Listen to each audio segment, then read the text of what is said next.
Hello guys, hope staying home's going okay. I have a new worksheet for you guys to do that I think you probably need me to show you how to do it. So it's lift off and resist techniques, and you should have a copy like this on some heavy paper to do that. And this is going to take a little bit, so I have my paints down here and I already have gotten them wet, and I think I'm going to use black because black's a pretty strong color, but I have a lot of water in there, and I have it nice and loosened up before I start this. So the first one that we're going to do is called tape masking, and I have masking tape, but you can use duct tape, you can use any kind of tape that you have, and you just get some tape and you rip it up. You can rip the edge of it, rip it into some kind of a shape, and then you can just stick it on here. I'm going to make a little mountain out of it maybe, and maybe some little hills here. And I'm just putting this paper down there, or tape down there. I'm going to push on it kind of hard so that it's against, so that the paint doesn't run underneath it. And I'm going to take this runny paint here, and I'm just going to paint the top half of this, and then we're going to let it sit there and dry for a minute, and then we'll pull it off when we're done with the video here. So there's tape masking. The next one says paper masking, and it's a lot like tape masking, but you just take a piece of scrap paper. I have a piece of scrap paper here. You can rip it or you can use it straight, and you do whatever kind of a little pattern you want. And I'm doing something similar here to what I had. I'm going to rip those in half, kind of put them together like that, and you just lay it down there. And I'm going to paint from the paper that's over the top, and I'm going to paint onto the background from there. And this one, we can't wait for it to dry because the paper is going to move. So we just paint this on here. Try to paint that square.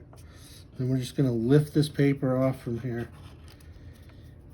And that's paper masking.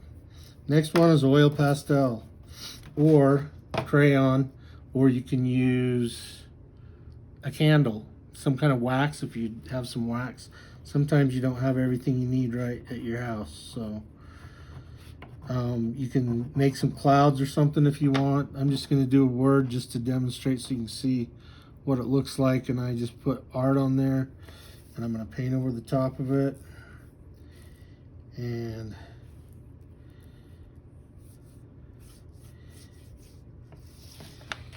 see the word art pops up there. So you can actually use colors too if you want to have colors, and the watercolor will wash off from the wax. So the next one is white areas. That's where I draw my little mountain that I have in those top couple up there, and I decide what I want it to look like, and then I just paint where I want the paint to go, and I just leave the rest of it white. That's white areas, where you just paint around something and you just leave that area white. So that's white areas. Next one is paper towel,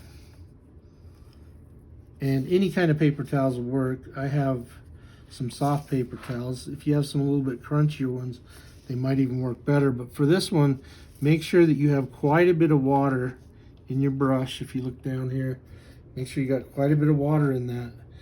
And you have to do this fast. You have to be ready. In fact, I'm gonna go ahead and grab my paper towel, and I'm gonna wad up my paper towel. I'm gonna wrinkle it all up. You get it all ready. And then I'm gonna put this on here.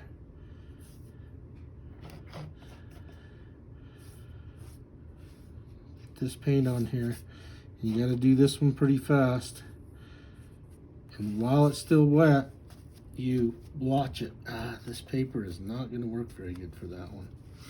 that means it might not work very good for the next one either. But we'll try it. We'll see if we can do it. I'm gonna get more water in my paint. I actually thought about having you cut some of the watercolor paper that I gave you and then cut it this size and then glue them on there. I may have to remake this video and do that. I don't know. So here we go. I'm gonna put a nice wet bunch of paint on there. And while it's still wet, I'm gonna grab some salt and I'm gonna sprinkle some salt on there. And it should soak the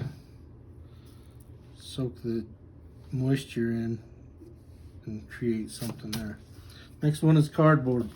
I have a cardboard box here that my worms came in.